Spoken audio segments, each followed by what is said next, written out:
Welcome to The Explainer. Today, we're jumping into some of the biggest, oldest, and most important questions humanity has ever asked. Questions about power, about fairness, and about how we should all live together. We're basically diving into the source code of our entire political world.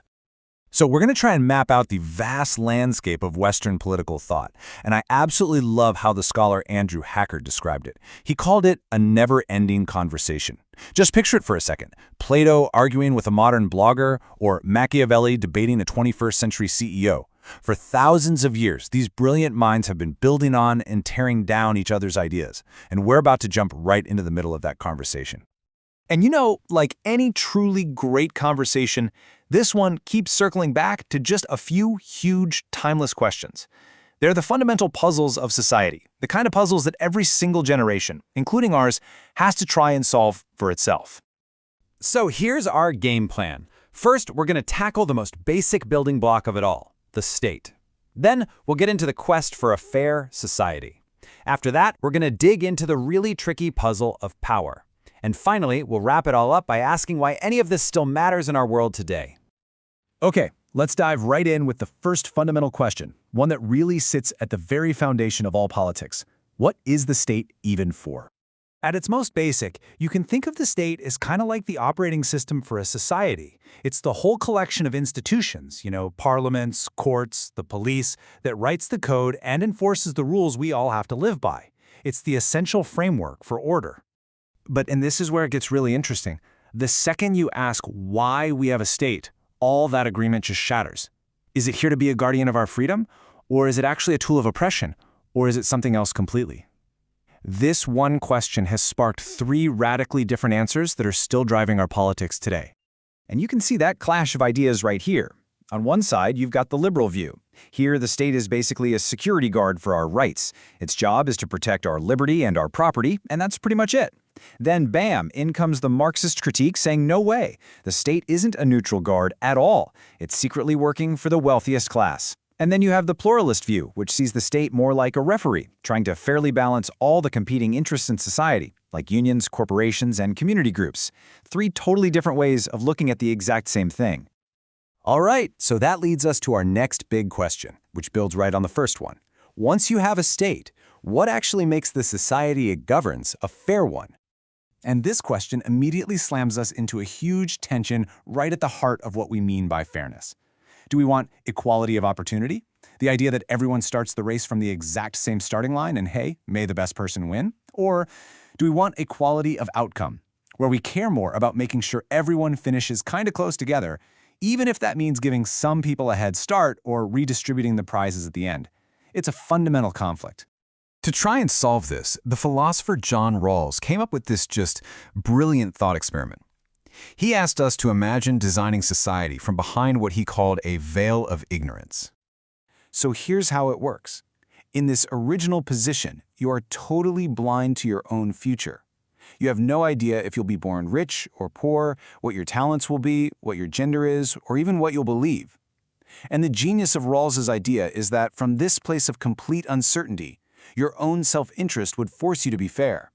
You'd have to design a system that protects everyone, because for all you know, you might end up being the person who needs that protection the most. So what would you choose? Well, Rawls argued we'd all agree on two core principles. First, everyone gets the maximum amount of basic liberty possible. But second, and this is the really radical part, any inequalities we allow, like some people earning more money than others, have to be set up to benefit the single least fortunate person in society. You'd build the strongest possible safety net because you have no idea if you're going to be the one who falls into it. And in the end, that's what this is all about, right? This entire debate, from starting lines to safety nets, is about figuring out what this quote calls a do share. What do we really owe each other? It's a constant puzzle of finding that right balance. Okay, that brings us perfectly to our third great question. We have a state, and we have some ideas about justice, but who actually holds the power to make it all happen? And honestly, what even is power? So first things first, we have to ask, what are we even talking about when we say power? Is it power over, the classic idea of forcing someone to do what you want, like a boss over an employee? Or is it something completely different? Thinkers like Hannah Arendt suggested another kind, power too, the incredible, creative force that emerges when people choose to work together towards a common goal. One is about domination, the other is all about cooperation. And this gets us right to the core of the debate. Is power concentrated in just a few hands, or is it spread out? The elitist view is, well, pretty cynical. It basically says that no matter what kind of system you have, a small, organized elite will always end up in charge. But the pluralist view is a bit more optimistic. It argues that in a healthy democracy, power is shared among tons of competing groups. It's like a constant tug of war, where no single team can dominate for very long. And that brings us to the ultimate question. Where does power really come from? Is it money or is it people? The Marxist view is crystal clear. Real power is economic. The class that owns the factories and the banks, they are the ones who truly call the shots. But Erin's view completely flips that on its head. She argues that true power isn't about wealth. It's political. It's what's created when everyday citizens decide to stand up and act together. So is the ultimate power found in the boardroom or in the streets? All right. So after exploring these huge, centuries-old questions about the state and justice and power, we have to ask the most important question of all.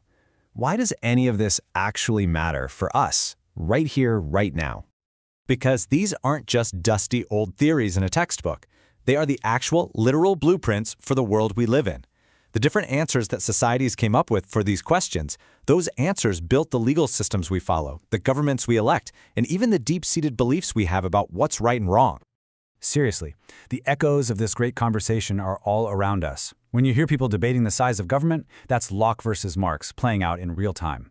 When you see arguments about fair wages and taxes, that's the ghost of John Rawls in the room. Every single headline about protests, elections, or inequality is just another chapter in this massive, ongoing story. To really understand our world, you have to understand the questions that built it. And that leaves us with one last thought. This conversation, it is far from over. As we start to face brand new, massive challenges like artificial intelligence and climate change, the old questions are taking on totally new forms. The conversation continues, and now it's our turn to ask the next big question.